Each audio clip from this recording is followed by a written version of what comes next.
Si je vous dis meilleur passeur de l'histoire du PSG, bien sûr vous me répondez Angel Di Maria. Les amis, bonjour à tous, bienvenue sur la chaîne de Pause PSG. Aujourd'hui on va parler du mercato, mais surtout on va parler d'un sujet qui peut être super sensible auprès des supporters parisiens. On va parler bien sûr du départ de Di Maria. Et bien sûr on va parler de son futur remplaçant au PSG dès cet été. Les amis, je ne vais pas parler plus longtemps. N'oubliez pas un maximum de likes pour le soutien de la chaîne. Et je vous explique tout ça juste après l'introduction.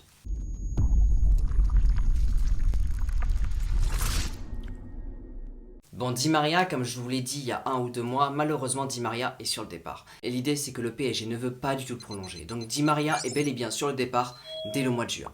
Alors malheureusement Neymar a été absent pendant plusieurs mois suite à des grosses blessures. Et malheureusement Di Maria n'a pas du tout su soigner ses statistiques en tant que remplaçant de Neymar à ce moment-là. Il n'a pas su réellement se remettre en lumière à ce moment-là. Et le PSG ne veut pas du tout le garder. Il a 34 ans, Di Maria arrive sur la fin d'un cycle au PSG. Mais j'aimerais quand même revenir sur Di Maria. Parce que honnêtement, Di Maria aura quand même écrit clairement une histoire au PSG. Di Maria devient le meilleur passeur de l'histoire du PSG et s'inscrit quand même à la 9e place sur le classement total des meilleurs buteurs de l'histoire du PSG, avec un total de 90 buts. Et franchement, partir comme ça, je trouve que c'est excellent. C'est-à-dire qu'il a vraiment une image. Il a clairement une icône au sein du PSG. Il va partir comme une légende. Et c'est pour ça qu'avant de dire quoi que ce soit dans cette vidéo, j'espère sincèrement qu'il va se passer quand même un truc au stade. J'espère qu'il y aura quand même des magnifiques tifos pour son départ. J'espère sincèrement qu'il va y avoir un grand respect pour ce grand homme, pour ce grand joueur qui a passé 8 ans au PSG. J'espère sincèrement qu'il va se passer quelque chose lors de son départ. On a accueilli des légendes sur tapis rouge, j'espère sincèrement que ce joueur qui est clairement devenu l'une des légendes du PSG, alors c'est pas le premier nom qui sort quand on parle du PSG, mais Di Maria, pour ma part, a quand même sa place à la table des meilleurs joueurs de l'histoire du PSG. Donc j'espère quand même que le moment où il partira du PSG, il va se passer quand même quelque chose. Il va se passer quelque chose, rien qu'un merci. Parce que déjà, quand on regarde le palmarès de Di Maria, il a gagné énormément de trophées. En termes de championnat, en termes de coupe, il a gagné beaucoup de trophées. Alors malheureusement, on n'a pas gagné la Ligue des Champions avec lui, ce qui est réellement dommage, sinon il aurait quasiment tout gagné avec le PSG. Mais Di Maria a un réel palmarès au PSG et doit partir clairement avec un immense merci de la part des supporters. Et je pense honnêtement que le moment où ça va être son dernier match, quand il va y avoir le moment d'adieu, je pense qu'il va y avoir quelques larmes, je pense qu'il va se passer quelque chose. Et j'espère de tout mon cœur. Et en tout cas, moi de mon côté, personnellement, quand je vais regarder ces images-là, je pense que ça va me faire un certain pincement au cœur. Bon bref, je parle pas plus de ça, je vais directement parler de Mercato avec le joueur qui est aujourd'hui sur le point d'arriver au PSG pour remplacer Di Maria, mais également mon avis là-dessus. Alors Ousmane Dembélé, bon clairement ça fait plusieurs mois que le PSG a les yeux sur Dembélé, et Dembélé arrive à la fin de son contrat avec le FC Barcelone. Alors l'idée n'est plus de remplacer Kylian Mbappé par Ousmane Dembélé, et clairement je suis complètement d'accord avec ça, parce que le travail de Mbappé et le travail d'Ousmane Dembélé, vous allez voir après, mais pour moi ils ne correspondent pas du tout l'un à l'autre.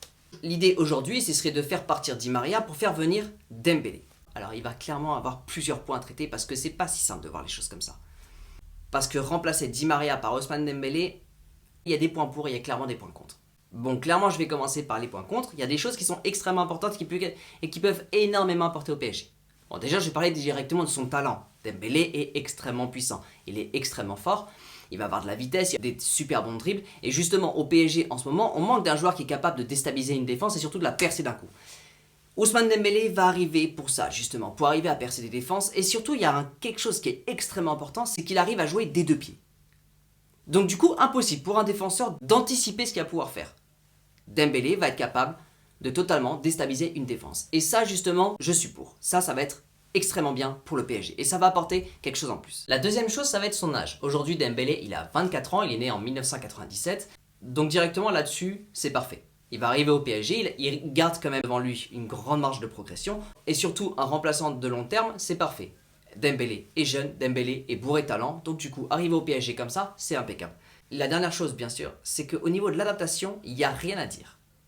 Dembélé a joué 4 ans avec Lionel Messi, donc clairement au niveau de la cohésion d'équipe c'est impeccable.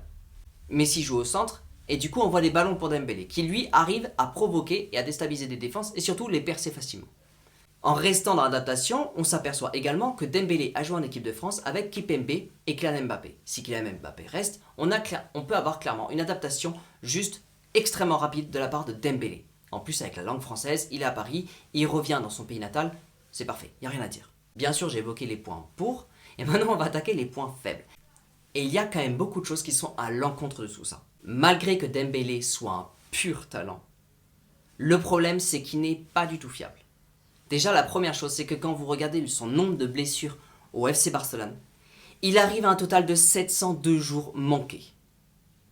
Ce qui compte un total de 2 ans sans jouer au FC Barcelone. Donc oui, il est bon, mais il n'est pas beaucoup là. Il est tout le temps blessé.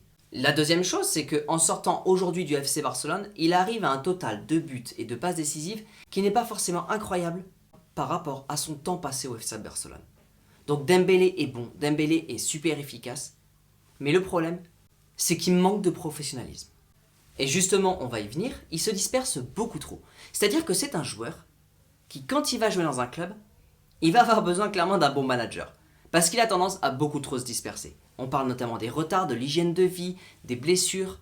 Dembélé, malheureusement, en arrivant dans un club, peut avoir tendance à amener des problèmes. Alors quand je dis problème, je parle sincèrement du fait que le coach doit vraiment serrer la vis face à Dembélé. Et donc du coup, aujourd'hui, c'est la question que je vous pose. Est-ce que vous pensez sincèrement qu'avec le renouveau du PSG, avec la situation aujourd'hui du PSG, c'est-à-dire en pleine crise, avoir besoin des joueurs qui se donnent à fond sur le terrain, qui doivent mouiller le maillot, qui doivent être toujours présents, qui doivent marquer à tous les matchs, qui doivent avoir une finition juste incroyable, on parle réellement d'un renouveau. C'est-à-dire que là, si aujourd'hui Dembélé vient au PSG et qu'il manque d'un réel coaching, qu'il manque de professionnalisme, d'hygiène de vie, est-ce qu'on repartirait pas sur les mêmes problèmes qu'avant? Avec justement des joueurs qui n'ont pas la maturité d'assumer beaucoup de stress et qui partent et qui se dispersent beaucoup trop. Aujourd'hui au PSG, on a réellement besoin de quelqu'un qui, ok, va remplacer Di Maria, mais d'un joueur mature, qui soit là pour gagner, qui soit là pour avoir une réelle hygiène de vie, pour se battre à tous les matchs. Donc après, je repars toujours sur le même sujet, mais si jamais la direction change totalement d'objectif, c'est-à-dire qu'il part beaucoup moins sur l'argent et qu'il repart beaucoup plus sur un projet sportif, et qu'on a réellement un vrai coach. Si jamais on a un vrai coach qui arrive totalement à canaliser Dembélé et qui arrive à justement faire ressortir le meilleur de Dembélé, à ce moment-là, je dis oui. À ce moment-là, il n'y a pas de problème. On a quand même devant nous un joueur qui serait là sur le long terme, un joueur bourré talent, avec tous les ingrédients qui font qu'on peut aller extrêmement loin en Ligue des Champions et surtout qu'on peut voir clairement du spectacle en Ligue 1. Mais la situation actuelle du PSG, je pense qu'elle ne correspond pas à un joueur comme Dembélé. Je le redis, Dembélé manque de professionnalisme. Il se disperse trop. Et aujourd'hui, on a réellement besoin d'un attaquant qui soit professionnel à 300% pour venir au PSG. À ce moment-là, bien sûr, je vous parlerai complètement du genre d'Haaland ou d'autres joueurs comme ça. Mais justement, on va y venir. Aujourd'hui, le PSG est clairement en train de se positionner sur Mbappé. C'est-à-dire qu'il force absolument pour le garder au PSG. Mais comme je l'ai dit dans des dernières vidéos, je pense que vu la situation, Kylian Mbappé est sur le point de partir. Je pense honnêtement que dans tous les cas, qu'il reste ou qu'il parte, il faut absolument que le PSG se positionne. Il faut absolument qu'il commence à regarder autour de voir ce qui va se passer. Donc l'idée, clairement, ça va être de remplacer déjà Mbappé par un Haaland. Mais au niveau de Di Maria, j'aurais pas forcément remplacé Di Maria par un Ousmane Dembélé. J'aurais par exemple remplacé par un Mahrez. Un vrai joueur qui est là pour la gagne. Un joueur qu'on n'a pas forcément besoin de coacher. Vous savez, le genre de joueurs, quand ils viennent, on est obligé de les sortir pour pas qu'ils se blessent tellement que ces joueurs-là vont se donner à 3000% à chaque fois. Qui ne vont jamais s'arrêter de courir. On a vraiment besoin d'un joueur qui a de la poigne, qui va sur le terrain pour la gagne, quel que soit le match. Donc moi personnellement de mon côté, je pense que Mahrez serait le joueur idéal sur le côté droit pour le PSG. Après je sais ça va être extrêmement compliqué. Ça va être super dur parce que franchement de passer de City avec Guardiola au PSG avec une crise, je pense que l'idée de Mahrez, clairement il faut peut-être même s'asseoir dessus à voir ce qui va se passer les prochains jours. Mais ça va être d'une difficulté juste incroyable.